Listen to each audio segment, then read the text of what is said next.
kota New York yang selalu sibuk, musim dingin tahun itu terasa lebih menusuk daripada biasanya. Salju menutupi trotoar-trotoar di sepanjang jalan dan angin dingin berhembus tanpa ampun, membuat orang-orang berjalan lebih cepat sambil membungkus tubuh mereka dengan mantel tebal. Rizal, seorang pria berusia 28 tahun asal Jawa Tengah Indonesia, sudah terbiasa dengan cuaca seperti ini setelah 2 tahun bekerja sebagai tenaga kerja Indonesia atau TKI di Amerika Serikat. Ia datang ke negeri ini dengan harapan sederhana, mengumpulkan uang untuk membangun rumah kecil di kampung halamannya dan membantu keluarganya yang masih hidup susah payah di desa. Setiap pagi, Rizal bangun di apartemen kecil yang ia sewa bersama 3 rekan TKI lainnya di daerah Queens, sebuah kawasan yang penuh dengan imigran dari berbagai negara. Apartemen itu sempit dengan dinding yang sudah mengelupas dan bau masakan campur aduk dari dapur bersama. Tapi bagi Rizal, itu sudah lebih dari cukup. Ia bekerja sebagai anggota panitia teknis di kejuaraan ice skating dunia yang sedang berlangsung di Madison Square Garden, salah satu arena olahraga terkenal di Manhattan. Pekerjaan Rizal tidak glamor. Ia bertanggung jawab atas peralatan kecil-kecilan seperti memastikan es di ring tetap licin dan aman, membersihkan area sekitar, serta membantu mengatur jadwal latihan para atlet. Gaji bulanannya pas-pasan, tapi ia rajin mengirim sebagian besarnya ke Indonesia melalui transfer bank. Setiap malam, sebelum tidur, Rizal sering memandang foto keluarganya di ponsel. Ibunya yang sudah tua, adik-adiknya yang masih sekolah, dan ayahnya yang bekerja sebagai petani. Rindu itu selalu ada, tapi ia tahan demi masa depan yang lebih baik. Di Amerika, hidupnya penuh rutinitas. Pagi hari naik subway yang selalu penuh sesak, melewati gedung-gedung pencakar langit yang menjulang tinggi, dan tiba di arena dengan tas berisi alat kerja. Rekan-rekannya, kebanyakan dari Filipina dan Meksiko, sering bercanda tentang betapa dinginnya cuaca dibandingkan negara asal mereka. Rizal hanya tersenyum karena ia tahu perjuangan mereka sama, jauh dari rumah, menghadapi atasan yang kadang kasar dan aturan imigrasi yang ketat. Pada hari itu, 15 Januari, kejuaraan ice skating dunia memasuki minggu kedua. Arena Madison Square Garden dipenuhi cahaya lampu sorot yang terang benderang mencerminkan permukaan es yang mengkilap seperti kaca. Suara gesekan sepatu es para atlet bergema di seluruh ruangan, dicampur dengan instruksi pelatih yang berteriak dari pinggir ring. Para atlet dari berbagai negara berlatih dengan serius. Tubuh mereka bergerak lincah di atas es, melakukan lompatan dan putaran yang tampak mudah, tapi sebenarnya butuh latihan bertahun-tahun. Rizal sedang membersihkan area pinggir ring ketika ia melihat sesi latihan Emily Thompson, seorang atlet ice skating berusia 24 tahun asal California. Emily adalah bintang yang sedang naik daun di dunia ice skating Amerika. Rambut pirangnya yang panjang sering diikat ponytail saat berlatih, dan matanya yang biru selalu penuh konsentrasi. Ia sudah memenangkan beberapa kejuaraan nasional dan sekarang menjadi harapan Amerika di ajang internasional ini. Tubuhnya ramping dan atletis, terlatih untuk menahan dingin dan tekanan kompetisi. Emily sedang mempersiapkan rutinitasnya untuk babak final. Ia meluncur dengan cepat di atas es, membangun kecepatan untuk lompatan triple axel yang terkenal sulit. Penonton latihan, meski tidak banyak, memandangnya dengan kagum. Tapi tiba-tiba, saat ia mendarat dari lompatan itu, kakinya tergelincir. Suara benturan keras terdengar, dan Emily jatuh telentang di atas es. Ia meringis kesakitan, memegang pergelangan kakinya yang langsung membengkak. Pelatihnya berlari mendekat, diikuti tim medis yang selalu siaga. Arena yang tadinya riuh menjadi hening sejenak. Rizal yang kebetulan berada di dekat situ sambil memegang sapu es melihat kejadian itu. Ia ragu sebentar, tapi naluri kebaikannya mendorongnya untuk mendekat. Sebagai orang Indonesia, ia terbiasa dengan budaya gotong royong, di mana membantu orang lain adalah hal biasa. Selain itu, ia ingat teknik pijat tradisional yang diajarkan neneknya dulu di desa. Neneknya sering memijat kaki petani yang lelah setelah bekerja di sawah menggunakan campuran minyak kayu putih dan gerakan tangan yang lembut tapi kuat. Tim medis memeriksa Emily dan menyatakan bahwa itu keseleo parah, mungkin butuh istirahat berminggu-minggu. Emily tampak putus asa karena cedera ini bisa mengancam partisipasinya di final. Dokter Arena menyarankan kompres dingin dan obat penghilang rasa sakit, tapi Emily tahu itu tidak cukup. Rizal yang berdiri di belakang kerumunan akhirnya memberanikan diri maju. Ia menawarkan bantuan dengan bahasa Inggris yang sederhana dan beraksen. Ia jelaskan bahwa ia tahu cara memijat kaki untuk mengurangi pembengkakan, teknik dari kampung halamannya. Neneknya sering memijat kaki petani yang lelah setelah bekerja di sawah menggunakan campuran minyak kayu putih dan gerakan tangan yang lembut tapi kuat. Tim medis memeriksa Emily dan menyatakan bahwa itu keseleo parah, mungkin butuh istirahat berminggu-minggu. Emily tampak putus asa karena cedera ini bisa mengancam partisipasinya di final. Dokter Arena menyarankan kompres dingin dan obat penghilang rasa sakit, tapi Emily tahu itu tidak cukup. Rizal yang berdiri di belakang kerumunan akhirnya memberanikan diri maju. Ia menawarkan bantuan dengan bahasa Inggris yang sederhana dan beraksen. Ia jelaskan bahwa ia tahu cara memijat kaki untuk mengurangi pembengkakan, teknik dari kampung halamannya. Awalnya pelatih Emily ragu, siapa pria asing ini? Tapi Emily yang sudah kesakitan setuju mencoba. Mereka pindah ke ruang ganti yang lebih tenang, di mana es masih terasa dingin melalui dinding. Rizal duduk di bangku kecil, meminta Emily meletakkan kakinya. Ia mulai memijat dengan hati-hati, menggunakan jari-jarinya untuk menekan titik-titik tertentu di sekitar pergelangan kaki. Gerakannya lambat, tapi pasti, seperti yang diajarkan neneknya, mulai dari tumit, naik ke betis, dan fokus pada area yang bengkak. Ia tidak menggunakan minyak, tapi tekanannya tepat, membuat darah mengalir lebih baik dan mengurangi rasa sakit. Saat memijat, Rizal merasa aneh. Ia biasanya hanya membersihkan es, bukan menyentuh atlet terkenal seperti ini. Tapi ia fokus pada tugasnya. Emily merasakan perubahan segera, rasa sakit mulai reda dan pembengkakan tampak berkurang. Setelah 20 menit, ia bisa berdiri lagi meski masih pincang. Dokter terkejut ketika memeriksa ulang, bagaimana bisa? Rizal hanya tersenyum dan bilang itu teknik sederhana dari Indonesia. Emily berterima kasih dan untuk pertama kalinya ia benar-benar memperhatikan Rizal. Pria ini tampak biasa, kulit sawo matang, rambut hitam pendek dan mata yang ramah. Ia mengenakan seragam panitia yang sederhana dengan nama tag Rizal Staff. Emily bertanya sedikit tentang asalnya dan Rizal ceritakan singkat tentang kehidupannya sebagai TKI. Ia datang ke Amerika dengan visa kerja, bekerja keras untuk keluarga di Indonesia. Emily kagum dengan ketabahannya. Di dunia ice skating yang penuh kemewahan, ia jarang bertemu orang seperti Rizal yang hidup sederhana tapi penuh semangat. Setelah kejadian itu, latihan dilanjutkan dengan hati-hati. Emily kembali ke es meski tidak sepenuhnya, dan Rizal kembali ke tugasnya, tapi sesuatu telah berubah.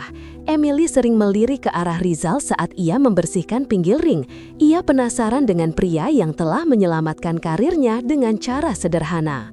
Sore itu, setelah latihan selesai, Emily mendekati Rizal lagi. Ia ingin tahu lebih banyak tentang teknik pijat itu. Rizal jelaskan bahwa itu warisan keluarga, dipelajari dari neneknya yang hidup di desa kecil di Jawa. Ia ceritakan bagaimana di Indonesia, orang sering menggunakan pijat untuk menyembuhkan cedera ringan tanpa perlu obat mahal. Emily tertarik karena di Amerika segalanya serba medis dan teknologi. Ia ajak Rizal minum kopi di Cafe Arena, tapi Rizal tolak sopan. Ia naik subway lagi, melewati terowongan gelap yang penuh grafiti sambil memikirkan hari itu. Di apartemen, rekan-rekannya bertanya kenapa ia terlihat berbeda. Rizal hanya bilang ia membantu seseorang tanpa detail. Malam itu, salju turun lebih lebat di New York. Rizal tidur dengan pikiran melayang ke Emily. Ia tidak berharap apa-apa, tapi kejadian itu membuatnya merasa berguna di negeri asing ini. Sementara itu, di hotel mewah di Manhattan, Emily berbaring di kamarnya sambil memandang kota dari jendela tinggi. Kakinya sudah jauh lebih baik dan ia memikirkan Rizal. Pria itu berbeda dari orang-orang di lingkungannya. Ayahnya pengusaha kaya, teman-temannya sesama atlet elit. Rizal mewakili dunia lain, dunia perjuangan yang ia hanya tahu dari berita. Ia putuskan untuk mencari tahu lebih banyak tentangnya besok. Begitulah awal dari pertemuan yang tak terduga di tengah dinginnya ring es Amerika yang akan mengubah hidup mereka berdua selamanya. Di hari-hari berikutnya, Emily mulai mencari alasan untuk bertemu Rizal. Ia minta pijat lagi untuk memastikan kakinya benar-benar pulih. Rizal setuju, meski ragu karena atasan bisa marah jika ia terlalu dekat dengan atlet. Tapi ia lakukan di waktu istirahat, di ruang belakang arena. Saat memijat, ia ceritakan lebih banyak tentang Indonesia, sawah hijau, makanan pedas seperti nasi goreng, dan festival desa yang ramai. Emily dengarkan dengan antusias karena hidupnya di Amerika selalu tentang kompetisi dan jadwal ketat. Ia lahir di keluarga kaya di Los Angeles, ayahnya pemilik perusahaan teknologi, ibunya mantan model. Sejak kecil, ia didorong untuk jadi atlet dengan pelatih pribadi dan fasilitas terbaik. Tapi di balik itu, Emily merasa kesepian. Teman-temannya kompetitif dan hubungan romantisnya selalu gagal karena jadwal padat. Rizal di sisi lain mulai merasakan ketertarikan. Emily cantik, pintar, dan baik hati. Tapi ia ingat statusnya, hanya TKI dengan visa sementara. Ia takut mimpi terlalu tinggi. Namun pertemuan mereka semakin sering. Suatu sore setelah latihan, Emily ajak Rizal jalan-jalan di sekitar arena. Mereka berjalan di trotoar yang licin karena salju, melewati pedagang kaki lima yang jual hotdog. Rizal beli satu untuk Emily, dan ia coba dengan ragu. Itu pertama kalinya Emily makan makanan jalanan seperti itu. Mereka tertawa saat Emily bilang rasanya aneh tapi enak. Dari situ, benih persahabatan tumbuh. Rizal ceritakan perjuangannya datang ke Amerika. Proses visa yang rumit, pekerjaan pertama sebagai pencuci piring di restoran, dan diskriminasi kecil-kecilan dari orang lokal. Emily kagum karena ia tak pernah alami hal seperti itu. Tapi tak semuanya mulus. Rekan TKI Rizal mulai iri. Mereka lihat Rizal dekat dengan Emily dan bisik-bisik bahwa ia sombong. Atasan Rizal juga peringatkan agar jangan terlalu campur aduk dengan atlet karena bisa bermasalah. Rizal abaikan, tapi hati kecilnya gelisah. Sementara itu, Emily mulai dapat tekanan dari pelatihnya untuk fokus pada kompetisi. Cedera sudah sembuh berkat Rizal, tapi rivalnya dari Rusia dan Kanada semakin kuat. Di ring es, Emily latihan lebih keras, tapi pikirannya sering melayang ke Rizal. Ia sadar perasaan ini lebih dari sekedar terima kasih. Akhir bab ini, kompetisi memasuki babak semifinal. Emily tampil bagus, skornya tinggi. Rizal nonton dari pinggir, bangga diam-diam. Setelah pertandingan, Emily cari Rizal dan katakan ia ingin bertemu lagi. Rizal setuju, meski tahu ini bisa jadi awal masalah.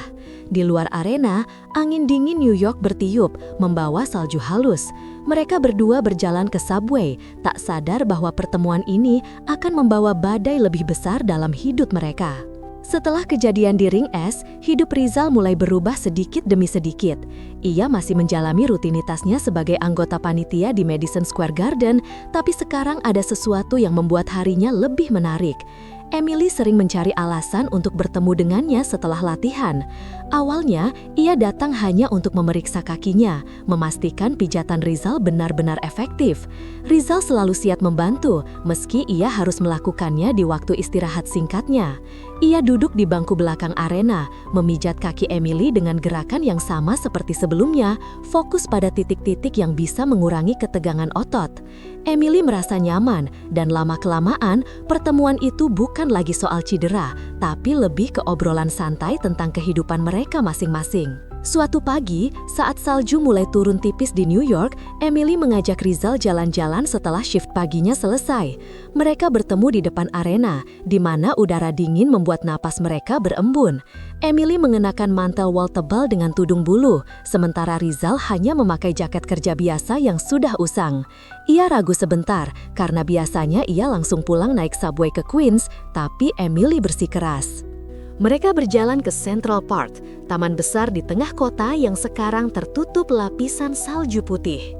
Pohon-pohon tinggi berdiri tanpa daun dan jalur pejalan kaki licin karena es. Orang-orang berlari pagi atau berjalan anjing, sementara anak-anak bermain bola salju di pinggir danau yang mulai membeku. Angin dingin berhembus pelan, membuat Rizal merapatkan jaketnya, tapi Emily tampak terbiasa dengan cuaca seperti itu. Di sana, mereka duduk di bangku kayu yang dingin, memandang pemandangan kota yang sibuk di kejauhan. Gedung-gedung pencakar langit seperti Empire State Building menjulang tinggi. Lampu-lampunya mulai menyala meski masih siang. Rizal merasa kecil di tempat seperti ini, di negeri yang begitu besar dan asing. Ia ingat desanya di Jawa, di mana cuaca selalu panas dan orang-orang berjalan kaki tanpa mantel. Emily mulai berbagi cerita tentang mimpinya sebagai atlet ice skating. Ia bilang sejak kecil ia sudah berdiri di atas es, didorong oleh ayahnya yang ingin melihat anaknya sukses. Latihan setiap hari, kompetisi di berbagai kota Amerika, dan tekanan untuk selalu menang. Tapi di balik itu, Emily merasa lelah. Ia ingin hidup lebih bebas tanpa jadwal yang ketat.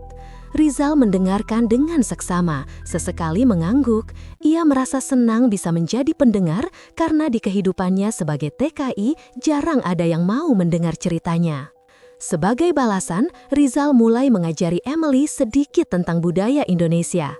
Ia ceritakan tentang makanan favoritnya seperti nasi goreng yang pedas dan gurih atau sate ayam yang dibakar di pinggir jalan. Emily tertarik karena di Amerika makanannya sering cepat saji seperti burger atau pizza. Mereka memutuskan untuk mencoba sesuatu yang mirip. Di pinggir Central Park ada pedagang kaki lima yang jual hotdog dan pretzel. Rizal beli satu hotdog dan tambahkan saus pedas dari botol kecil yang ia bawa dari apartemen. Ia bilang itu seperti sambal Indonesia, meski tidak sama persis. Emily coba gigit, matanya melebar karena pedas, tapi ia tertawa dan bilang enak. Momen itu membuat mereka semakin dekat, di tengah salju yang mulai turun lebih lebat, menempel di rambut dan bahu mereka. Hari-hari berikutnya, pertemuan mereka semakin sering. Setelah latihan di arena, Emily sering menunggu Rizal di luar. Mereka jalan-jalan di sekitar Manhattan, melewati keramaian Times Square dengan lampu neon yang menyilaukan dan iklan raksasa di dinding gedung. Suara klakson mobil dan orang berlalu lalang membuat suasana hidup. Tapi bagi Rizal, itu semua masih terasa overwhelming. Ia biasanya menghindari tempat ramai seperti itu, lebih suka pulang langsung ke apartemen kecilnya. Tapi dengan Emily, ia merasa berbeda. Emily ajak ia ke kafe kecil di sudut jalan, di mana mereka pesan kopi panas untuk menghangatkan tubuh dari dingin luar. Di sana, Emily berbagi lebih banyak tentang keluarganya. Ayahnya, seorang pengusaha sukses di bidang teknologi, tinggal di rumah besar di California. Ibunya sering berpergian dan Emily punya adik laki-laki yang masih sekolah. Hidup mereka penuh kemewahan, mobil mewah, liburan ke Eropa, dan akses ke fasilitas olahraga terbaik. Rizal kontra sekali dengan itu. Ia ceritakan tentang keluarganya di desa. Ibu yang jualan sayur di pasar, ayah yang tanam padi, dan adik-adik yang butuh biaya sekolah. Sebagai anak sulung, Rizal merasa bertanggung jawab. Itu sebabnya ia datang ke Amerika, melewati proses visa yang panjang dan mahal. Di sini, ia alami berbagai kesulitan. Majikan yang kadang telat bayar gaji, diskriminasi kecil dari orang lokal yang anggap imigran sebagai pekerja rendah, dan rindu rumah yang kadang membuatnya sulit tidur. Emily mendengarkan dengan empati, matanya menunjukkan kekaguman. Ia bilang Rizal kuat karena bisa bertahan di negeri asing sendirian. Rizal hanya tersenyum, tapi dalam hati ia mulai merasakan sesuatu yang lebih dari persahabatan. Emily cantik, ramah, dan punya semangat yang menginspirasi. Tapi ia ingatkan diri sendiri, ia hanya TKI, sementara Emily dari dunia yang berbeda. Namun, bibit konflik mulai muncul. Di apartemen Queens, rekan-rekan TKI Rizal mulai memperhatikan perubahannya. Ia pulang lebih malam dan sesekali ceritakan tentang Emily tanpa sadar. Mereka, yang juga pekerja migran dari Indonesia dan negara lain, mulai iri. Satu rekan bernama Budi bilang Rizal beruntung, tapi dengan nada sinis. Mereka ingatkan bahwa dekat dengan bule seperti Emily bisa bawa masalah. Jangan mimpi terlalu tinggi, Zal, kata mereka dalam hati, meski tidak langsung. Rizal abaikan, tapi ia merasa tidak nyaman. Di arena, atasan Rizal juga mulai curiga. Ia lihat Rizal sering dekat dengan Emily dan peringatkan agar fokus pada kerjaan. "Kamu di sini untuk kerja, bukan cari pacar," pikir atasan itu, meski tidak katakan langsung. Rizal janji akan hati-hati, tapi ia tetap bertemu Emily. Di sisi Emily, ayahnya mulai curiga. Emily sering ceritakan tentang Rizal melalui telepon, bilang ia punya teman baru yang bantu sembuhkan cederanya. Ayah Emily, seorang pria kaya berusia 50-an, tinggal di rumah mewah di Los Angeles. Ia biasa mengontrol hidup anaknya, termasuk siapa teman-temannya. Saat tahu Rizal adalah pekerja asing dari Indonesia, ayahnya mulai bertanya lebih detail. Ia anggap Rizal hanya pekerja biasa, tidak pantas dekat dengan putrinya yang atlet terkenal. Emily abaikan, tapi tekanan mulai terasa. Ia fokus pada latihan untuk semifinal di mana ia harus tampil sempurna. Di ring es, di bawah lampu sorot yang terang, Emily latihan putaran dan lompatan, tapi pikirannya kadang melayang ke Rizal yang membersihkan pinggir arena. Suatu hari, mereka jalan-jalan lagi di Central Park. Salju sudah lebih tebal, membuat taman seperti negeri dongeng putih. Mereka berjalan di jalur yang sepi, melewati jembatan batu dan patung-patung tua. Rizal tunjukkan foto di ponselnya, gambar desanya di Jawa dengan sawah hijau dan rumah sederhana. Emily kagum, bilang ingin suatu hari ke sana. Rizal tertawa dalam hati karena ia tahu perbedaan dunia mereka besar. Tapi momen itu membuat benih cinta tumbuh.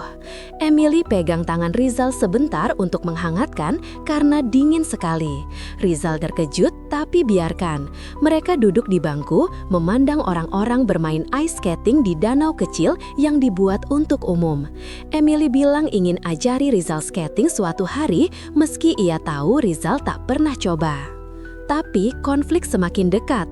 Malam itu setelah pulang, Rizal dapat pesan dari Emily. Ia bilang ayahnya mulai tanya-tanya tentang Rizal dan tampak tidak setuju. Rizal merasa khawatir, tapi ia pikir itu wajar. Di apartemen, rekan-rekannya gosip lebih banyak. Satu dari mereka lihat Rizal dengan Emily di kafe dan ceritakan ke yang lain. Mereka iri karena Rizal tampak bahagia, sementara mereka masih berjuang dengan pekerjaan berat. Rizal tidur dengan pikiran campur aduk, senang dengan Emily tapi takut kehilangan pekerjaan atau visa. Hari berikutnya, kompetisi semakin dekat. Emily tampil di babak kualifikasi, skornya bagus berkat kaki yang sudah sembuh. Rizal nonton dari belakang, bangga. Setelah itu, mereka bertemu lagi di luar arena. Emily ajak Rizal ke restoran kecil yang jual makanan Asia, di mana ia coba masakan mirip Indonesia. Mereka makan mie goreng yang agak mirip, dan Emily bilang ingin belajar masak itu. Rizal janji akan ajari suatu hari. Tapi konflik semakin dekat. Malam itu setelah pulang, Rizal dapat pesan dari Emily. Ia bilang ayahnya mulai tanya-tanya tentang Rizal dan tampak tidak setuju. Rizal merasa khawatir, tapi ia pikir itu wajar. Di apartemen, rekan-rekannya gosip lebih banyak. Satu dari mereka lihat Rizal dengan Emily di kafe dan ceritakan ke yang lain. Mereka iri karena Rizal tampak bahagia, sementara mereka masih berjuang dengan pekerjaan berat. Rizal tidur dengan pikiran campur aduk, senang dengan Emily tapi takut kehilangan pekerjaan atau visa. Hari berikutnya, kompetisi semakin dekat. Emily tampil di babak kualifikasi, skornya bagus berkat kaki yang sudah sembuh. Rizal nonton dari belakang, bangga. Setelah itu, mereka bertemu lagi di luar arena. Emily ajak Rizal ke restoran kecil yang jual makanan Asia, di mana ia coba masakan mirip Indonesia. Mereka makan mie goreng yang agak mirip, dan Emily bilang ingin belajar masak itu. Rizal janji akan ajari suatu hari. Di sana, di tengah keramaian New York, dengan suara lalu lintas dan orang berbicara, mereka merasa seperti dunia hanya milik berdua. Tapi, ayah Emily mulai campur tangan. Ia telepon Emily lebih sering, tanya tentang pria asing itu. Emily bela Rizal, bilang ia baik dan membantu. Ayahnya tidak puas, mulai cari tahu tentang TKI dan visa kerja. Ia anggap hubungan ini bisa ganggu karir Emily. Rizal tidak tahu detailnya, tapi ia rasakan Emily mulai tegang. Di akhir bab ini, salju turun lebat di New York, membuat kota seperti tertutup selimut putih. Rizal pulang naik subway, memandang jendela gelap, pikirkan masa depan. Benih cinta sudah tumbuh, tapi badai mulai mendekat dari kedua sisi. Semakin dekatnya kompetisi membuat segalanya lebih tegang di Madison Square Garden. Emily sekarang berada di babak semifinal kejuaraan ice skating dunia, dan performanya harus sempurna untuk maju ke final. Rizal tetap bekerja seperti biasa, membersihkan ring es dan mengatur peralatan, tapi ia sering mencuri pandang ke arah Emily saat ia latihan. Hubungan mereka sudah semakin dalam setelah jalan-jalan di Central Park dan obrolan di kafe-kafe kecil. Rizal mulai merasa seperti punya tempat di hati Emily meski ia tahu perbedaan mereka besar. Di apartemen Queens, ia sering memandang foto Emily di ponselnya yang ia ambil diam-diam saat mereka bersama. Tapi kebahagiaan itu mulai terganggu oleh tanda-tanda masalah yang muncul perlahan. Suatu pagi, saat Rizal tiba di arena, ia lihat suasana berbeda. Ada polisi dan petugas keamanan yang berkumpul di sekitar ring es. Mereka memeriksa rekaman CCTV dan berbicara dengan pelatih-pelatih. Rizal tidak langsung tahu apa yang terjadi, tapi ia dengar bisik-bisik dari rekan panitia bahwa ada dugaan sabotase. Ternyata, cedera Emily yang terjadi saat latihan bukan kecelakaan biasa.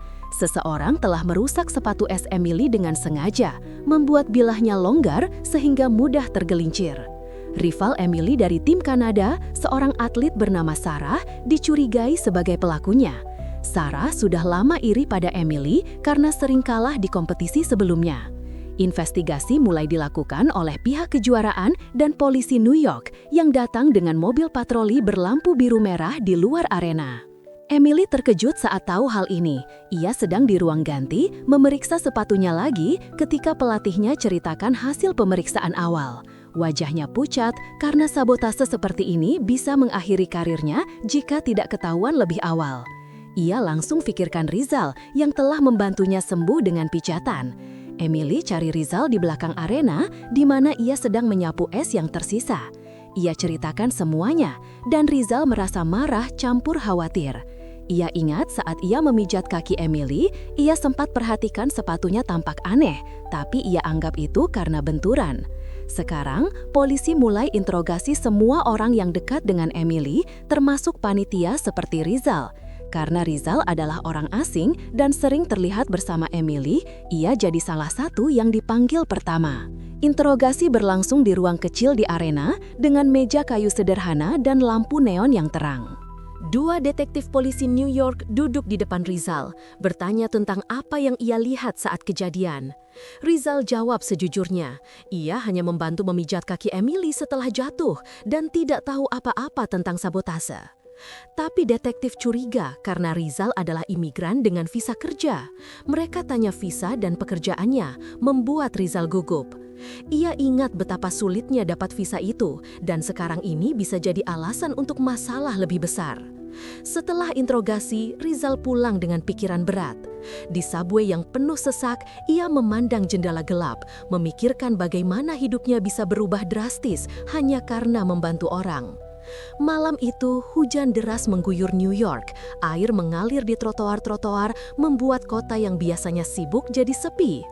Rizal di apartemennya basah kuyup setelah jalan dari stasiun subway. Rekan-rekannya sudah tidur, tapi Rizal tidak bisa istirahat. Ia dapat pesan dari Emily yang bilang ia khawatir dengan investigasi. Keesokan harinya, masalah semakin parah. Polisi temukan bukti bahwa sabotase dilakukan dengan alat kecil yang disembunyikan di loker Emily, dan sidik jari Sarah ditemukan di sana. Tapi dalam prosesnya, nama Rizal muncul lagi karena ia sempat menyentuh sepatu Emily saat memijat. Meski tidak ada bukti ia terlibat, pihak imigrasi Amerika mulai ikut campur. Atasan Rizal dipanggil dan mereka anggap Rizal telah mencampuri urusan atlet di luar tugasnya yang bisa melanggar aturan visa kerja. Rizal dipanggil ke kantor imigrasi di pusat kota Manhattan, sebuah gedung tinggi dengan ruangan birokratis yang penuh kertas dan komputer lama. Hujan masih deras di luar, air mengalir di jendela besar membuat suasana semakin suram. Petugas imigrasi, seorang wanita berpakaian formal, duduk di depan Rizal dan tanya detail pekerjaannya. Ia bilang ada laporan bahwa Rizal terlalu dekat dengan atlet yang bisa dianggap sebagai pekerjaan di luar kontrak. Rizal jelaskan bahwa ia hanya membantu sebagai manusia biasa, bukan bagian dari kerja. Tapi petugas tidak puas. Ia sebutkan bahwa visa kerja TKI seperti Rizal bisa dicabut jika ada pelanggaran, dan ini bisa berujung deportasi. Rizal merasa dunia runtuh. Ia pikirkan keluarganya di Indonesia yang bergantung pada uang kirimannya. Jika dideportasi, mimpi membangun rumah dan biaya sekolah adik-adiknya hilang begitu saja.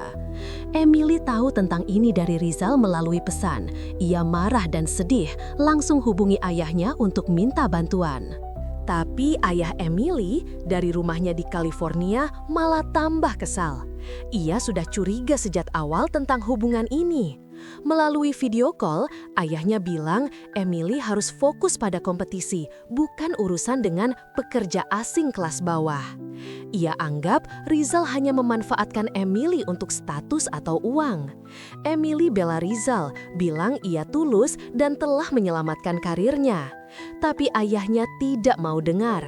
Ia bahkan hubungi pengacara keluarga untuk ikut campur dalam investigasi. Tapi justru itu membuat Rizal semakin terpojok.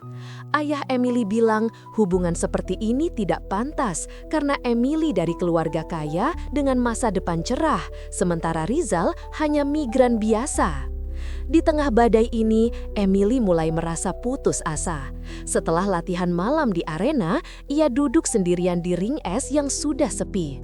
Lampu sorot dimatikan, hanya cahaya bulan yang masuk melalui jendela atap, membuat es tampak berkilau samar. Emily menangis pelan, memegang kakinya yang sudah sembuh berkat Rizal. Ia ingat momen-momen indah mereka, jalan di salju Central Park, makan hotdog pedas, dan obrolan tentang mimpi. Tapi sekarang semuanya terancam. Ia tahu jika Rizal dideportasi, hubungan mereka bisa berakhir. Emily putuskan untuk berjuang. Ia hubungi pelatihnya dan panitia kejuaraan, minta mereka bersaksi bahwa Rizal tidak terlibat sabotase. Pelatih setuju karena tahu Rizal hanya membantu. Sementara itu, Rizal di apartemennya merasa semakin tertekan. Rekan TKI-nya sekarang mulai menjauh, takut ikut terseret. Budi, rekan sekamarnya, bilang Rizal terlalu berani dekat dengan bule, dan sekarang lihat akibatnya. Rizal tidak balas, tapi ia mulai pikir untuk pulang ke Indonesia saja. Ia video call ibunya di desa, lihat wajah tua ibunya di layar ponsel yang buram. Ibunya tanya kenapa Rizal tampak sedih, tapi ia bohong bilang baik-baik saja. Dalam hati, Rizal hampir menyerah. Ia kemas barang-barangnya pelan-pelan, siap jika deportasi benar terjadi. Investigasi berlanjut dan polisi akhirnya tangkap Sarah sebagai pelaku sabotase. Bukti CCTV tunjukkan ia menyelinap ke loker Emily. Tapi meski itu, nama Rizal masih tersangkut karena keterlibatannya yang tidak langsung. Pihak imigrasi panggil lagi dan kali ini Rizal harus bawa dokumen visa lengkap. Di gedung imigrasi, dengan hujan yang tak berhenti di luar, Rizal duduk menunggu berjam-jam. Pikirannya melayang ke Emily yang sekarang latihan untuk final. Ia tahu Emily berjuang membelanya, tapi tekanan dari keluarga Emily membuat semuanya sulit. Emily tidak tinggal diam. Ia datang ke kantor imigrasi setelah tahu jadwal Rizal. Di lobi yang dingin dan ramai dengan imigran lain, Emily tunggu Rizal keluar. Saat Rizal muncul dengan wajah lelah, Emily dekati dan bilang ia tidak akan biarkan ini terjadi. Ia sudah hubungi pengacara kejuaraan untuk bantu. Tapi ayah Emily tahu dan marah besar. Ia telepon Emily, bilang harus putus dengan Rizal atau ia hentikan dukungan finansial untuk karir skatingnya. Emily ragu, tapi hatinya sudah memilih Rizal. Di akhir bab ini, badai hujan berubah jadi salju lagi di New York. Rizal pulang ke apartemen, memandang kota dari jendela kecil. Ia hampir putus asa, tapi pesan dari Emily beri harapan kecil. Investigasi sabotase selesai dengan Sarah diskualifikasi, tapi ancaman deportasi masih menggantung. Hubungan mereka diuji dengan keluarga Emily menolak keras dan tekanan imigrasi yang birokratis. Rizal tidur dengan mimpi buruk tentang pesawat pulang ke Indonesia, sementara Emily di hotelnya menangis lagi, memandang ring es dari jendela. Badai ini belum berakhir, tapi itu membuat cinta mereka semakin kuat di tengah dinginnya Amerika. Badai sabotase akhirnya reda setelah Sarah diskualifikasi dari kejuaraan, tapi itu tidak berarti masalah Rizal dan Emily selesai. Investigasi polisi membersihkan nama Rizal sepenuhnya, dan pihak imigrasi memutuskan untuk tidak mencabut visanya setelah mendapat surat rekomendasi dari panitia kejuaraan. Emily berperan besar di situ. Ia hubungi semua orang yang bisa membantu, termasuk pelatihnya yang punya pengaruh. Rizal merasa lega, tapi hubungan mereka sekarang menghadapi ujian baru yang lebih dalam, perbedaan budaya dan status sosial yang selama ini seperti bom waktu. Musim dingin di New York semakin parah, dengan suhu turun di bawah 0 derajat, membuat salju menumpuk di trotoar dan angin menusuk tulang. Rizal dan Emily tetap bertemu, tapi sekarang setiap pertemuan penuh dengan ketegangan yang tak terucap. Rizal kembali ke rutinitas kerjanya di Madison Square Garden meski kejuaraan sudah memasuki babak final. Ia membersihkan arena setelah acara, memastikan es tetap siap untuk sesi berikutnya. Tapi pikirannya sering melayang ke Emily yang sekarang fokus pada penampilan terakhirnya. Emily berhasil maju ke final berkat pemulihan cepat dari cedera dan skornya membuatnya jadi favorit juara. Setelah latihan, mereka sering bertemu di luar arena, berjalan di jalan-jalan Manhattan yang dingin. Emily mengenakan mantel mahal dari merek terkenal, sementara Rizal masih pakai jaket usang yang ia beli murah di toko diskon. Perbedaan itu mulai terasa lebih nyata, terutama saat Emily ajak Rizal ke apartemennya yang mewah di Upper East Side, sebuah gedung tinggi dengan lobi marmer dan penjaga pintu. Apartemen Emily luas dan modern, dengan jendela besar yang memandang kota New York dari ketinggian. Dindingnya dihiasi lukisan abstrak, dan dapur stainless steel penuh peralatan canggih. Kontras sekali dengan apartemen Rizal di Queens, yang sempit dan berbagi dengan rekan TKI. Saat pertama kali datang ke sana, Rizal merasa tidak nyaman. Ia duduk kaku di sofa kulit, memandang pemandangan gedung pencakar langit yang berkilau di malam hari.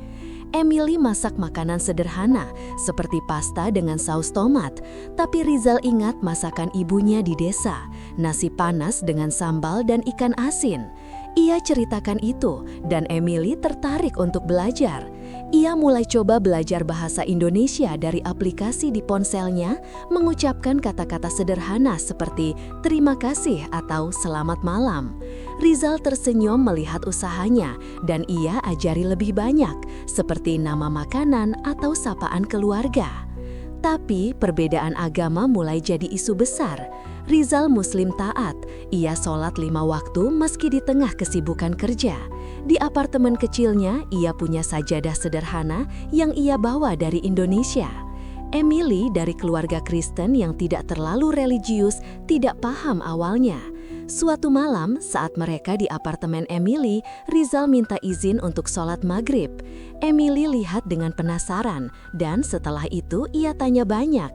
Rizal jelaskan tentang Ramadan, puasa, dan nilai-nilai yang diajarkan agamanya. Emily dengarkan, tapi ia sadar perbedaan ini bisa jadi masalah jika hubungan mereka serius. Ayah Emily yang sudah tahu lebih banyak tentang Rizal semakin menentang. Dari California, ayahnya telepon sering, bilang Emily harus cari pasangan dari lingkungan yang sama, orang Amerika kaya bukan migran dari negara berkembang. Status sosial juga jadi penghalang. Emily hidup di dunia elit, pesta setelah kompetisi, sponsor dari perusahaan besar, dan teman-teman dari kalangan atas. Rizal sebagai TKI sering alami diskriminasi kecil, seperti tatapan aneh dari orang di jalan saat ia berjalan dengan Emily. Rekan TKI-nya di apartemen semakin iri dan sinis. Budi, rekan sekamar, sering bilang Rizal lupa diri, dekat dengan bule kaya tapi lupa perjuangan sesama migran. Rizal merasa terpecah. Ia ingin bahagia dengan Emily, tapi juga tidak mau kehilangan akarnya. Untuk mengatasi ini, Rizal mulai video call keluarganya lebih sering. Di desa Jawa yang panas dan hijau, ibunya duduk di teras rumah bambu dengan latar sawah dan ayam berkeliaran. Kontras dengan apartemen Emily yang dingin dan mewah.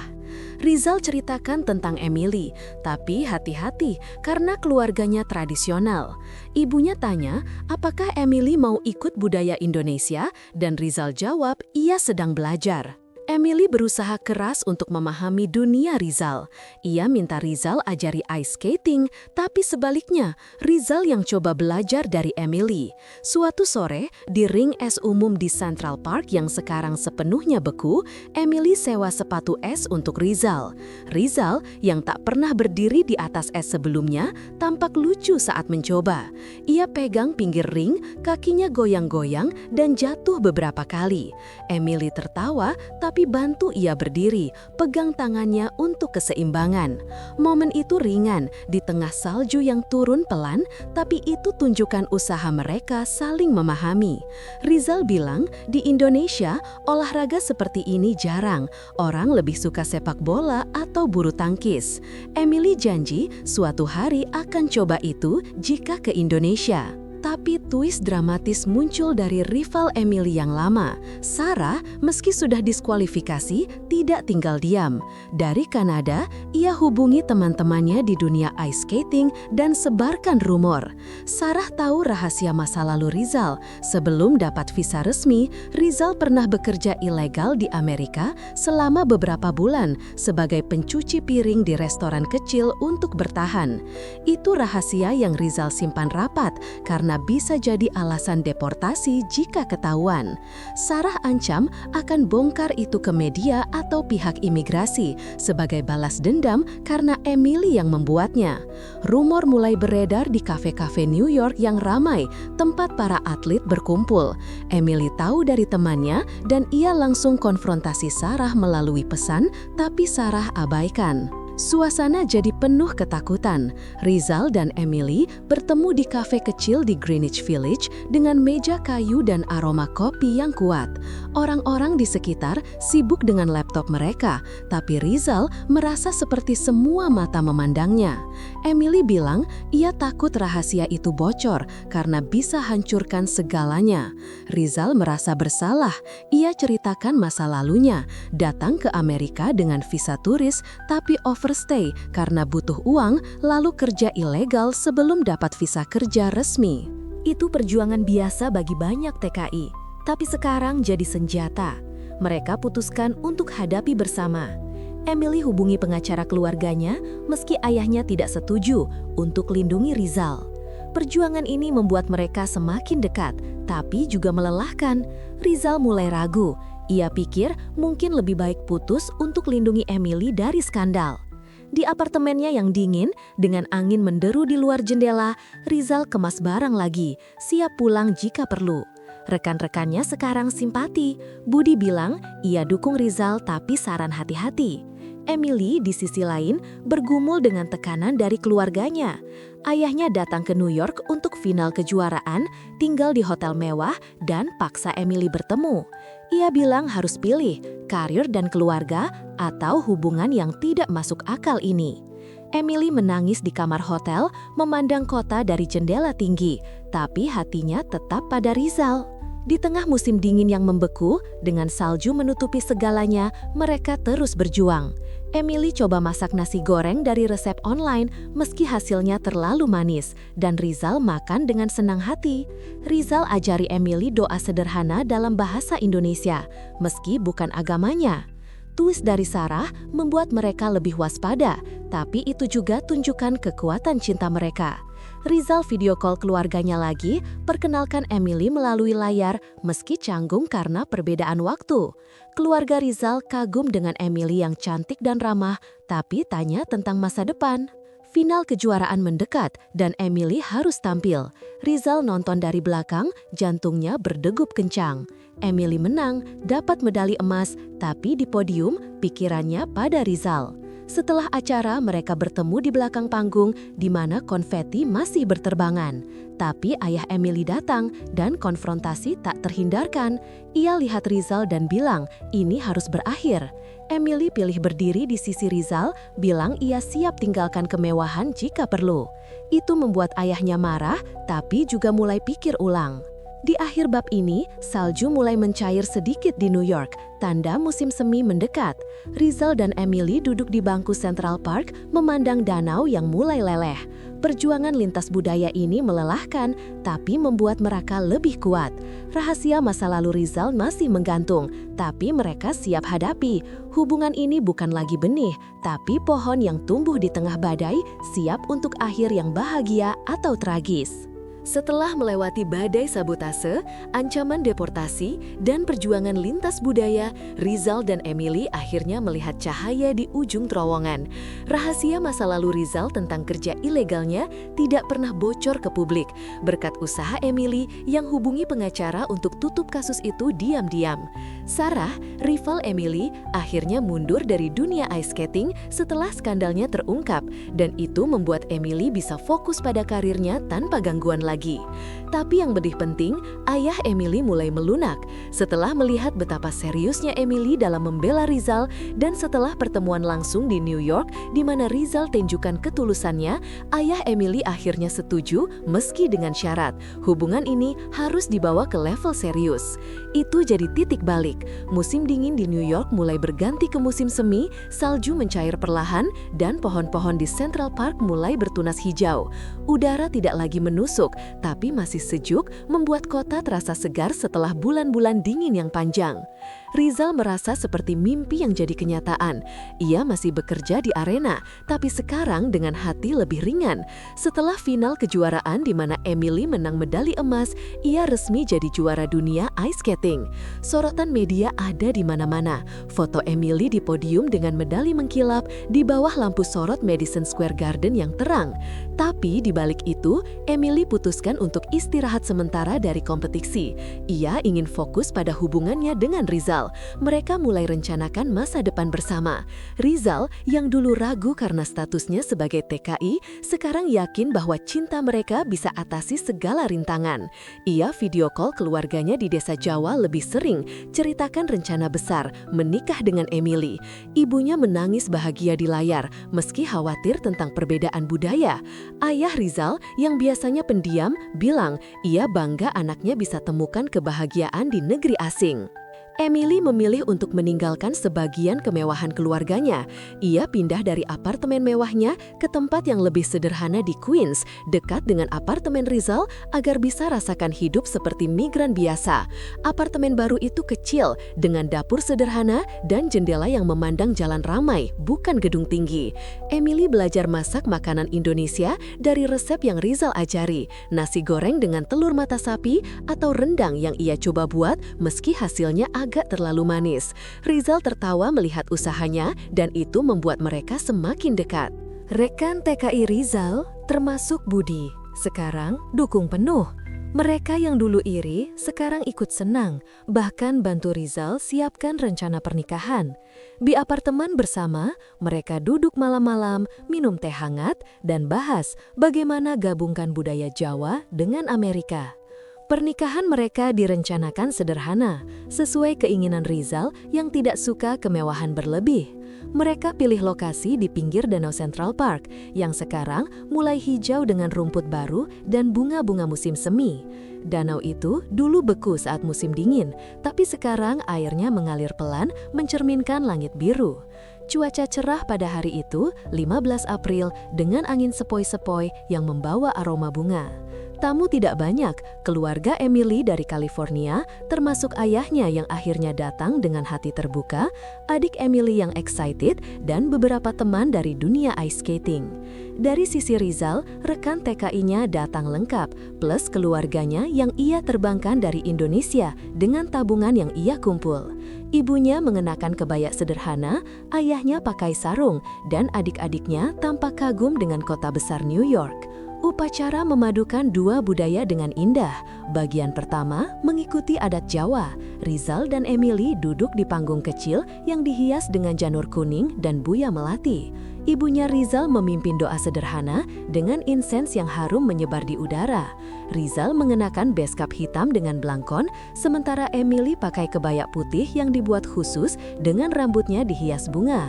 Mereka lakukan sungkeman, di mana Emily dan Rizal sujud hormat ke orang tua mereka. Ayah Emily awalnya bingung, tapi ia ikut dan itu membuat suasana haru. Tamu dari Amerika kagum dengan ritual itu karena berbeda dari pernikahan barat yang biasa mereka tahu. Setelah itu bagian Amerika, pendeta lokal memimpin sumpah pernikahan di bawah pohon besar di pinggir danau. Rizal dan Emily tukar cincin emas sederhana dengan latar suara burung bernyanyi dan orang-orang berjalan di taman. Emily beri kejutan spesial, tarian es di ring kecil yang mereka sewa di dekat Central Park. Meski bukan arena besar, es itu mengkilap di bawah matahari sore. Emily pakai gaun putih panjang, meluncur di es dengan gerakan anggun, melakukan putaran dan lompatan kecil sebagai hadiah untuk Rizal. Rizal nonton dari pinggir, matanya berkaca-kaca. Itu simbol karirnya yang ia bagi dengan Rizal, pria yang dulu selamatkan kakinya dengan pijatan sederhana. Tamu tepuk tangan, dan ayah Emily akhirnya tersenyum, sadar bahwa putrinya bahagia. Suasana multikultural terasa kuat, makanan campur aduk di resepsi kecil, ada nasi goreng, sate, burger mini, dan kue tart. Orang-orang dari dua dunia bercampur, rekan TKI ceritakan perjuangan mereka ke teman Emily, sementara keluarga Emily tanya tentang Indonesia. Setelah pernikahan, Rizal dan Emily mulai hidup baru. Mereka pindah ke rumah kecil di pinggiran New York yang mereka beli dengan tabungan bersama. Rumah itu sederhana, dengan taman kecil dan kamar tidur yang nyaman. Rizal tetap kerja sebagai panitia olahraga, tapi sekarang dengan gaji lebih baik setelah promosi. Emily kembali ke ice skating, tapi sebagai pelatih paruh waktu, karena ia ingin punya waktu untuk keluarga. Mereka sering jalan-jalan di Central Park, tempat pertemuan mereka dulu, sekarang dengan tangan bergandengan tanpa ragu. Rizal ajari Emily lebih dalam tentang budaya Indonesia, festival Ramadan yang ia rayakan dengan puasa, meski Emily ikut coba meski tidak wajib. Emily balas dengan ajari Rizal masak makanan Amerika seperti pancake pagi hari. Bulan madu mereka jadi bagian paling indah. Rizal bawa Emily ke Indonesia, pertama kali bagi Emily ke Asia. Mereka terbang ke Jakarta, lalu ke desa Rizal di Jawa Tengah. Desa itu hijau dengan sawah luas, rumah-rumah bambu, dan udara panas yang kontras dengan dingin New York. Keluarga Rizal sambut dengan hangat. Ibunya masak makanan spesial, ayahnya tunjukkan sawah yang dulu Rizal bantu tanam. Emily kagum dengan keindahan alam, meski harus biasakan dengan panas dan nyamuk. Mereka jalan-jalan ke pantai di Bali, di mana air biru dan pasir putih membuat Emily merasa seperti mimpi. Emily coba belajar bahasa Jawa sederhana, dan warga desa kagum dengan bule cantik yang ramah. Rizal tunjukkan tempat masa kecilnya, sungai di mana ia mandi, sekolah kecil, dan pohon mangga yang dulu ia panjat. Itu membuat Emily paham lebih dalam tentang perjuangan Rizal sebagai TKI. Kembali ke Amerika, hidup mereka penuh inspirasi. Emily mulai bicara di acara-acara tentang perbedaan budaya, ceritakan kisahnya dengan Rizal sebagai contoh bahwa cinta bisa satukan dua dunia. Rizal dapat promosi jadi supervisor di arena olahraga, dan ia bantu rekan TKI lain dengan nasihat tentang visa dan kerja. Mereka punya mimpi punya anak suatu hari yang akan tumbuh dengan dua budaya, belajar ice skating di musim dingin Amerika, dan makan nasi goreng di musim panas Indonesia. Ayah Emily sekarang sering kunjungi, bahkan ikut makan makanan Indonesia yang Emily masak. Rekan TKI Rizal jadi seperti keluarga baru, sering kumpul di rumah mereka untuk makan malam. Kisah ini tutup dengan pesan sederhana, satu tindakan kebaikan seperti pijatan kaki di ring es bisa ubah nasib selamanya. Rizal yang dulu TKI biasa dengan mimpi kecil, sekarang punya keluarga bahagia di dua benua. Emily yang dulu hidup mewah tapi kesepian, sekarang temukan kehangatan sejati. Di New York yang multikultural dengan gedung tinggi dan taman hijau, mereka jalani hidup dengan penuh syukur. Setiap musim dingin, saat salju turun lagi, mereka ingat awal pertemuan, jatuh di es, pijatan tangan, dan cinta yang tumbuh di tengah badai. Itu bukti bahwa ketabahan dan kebaikan bisa satukan apa saja, bahkan dua dunia yang tampak jauh.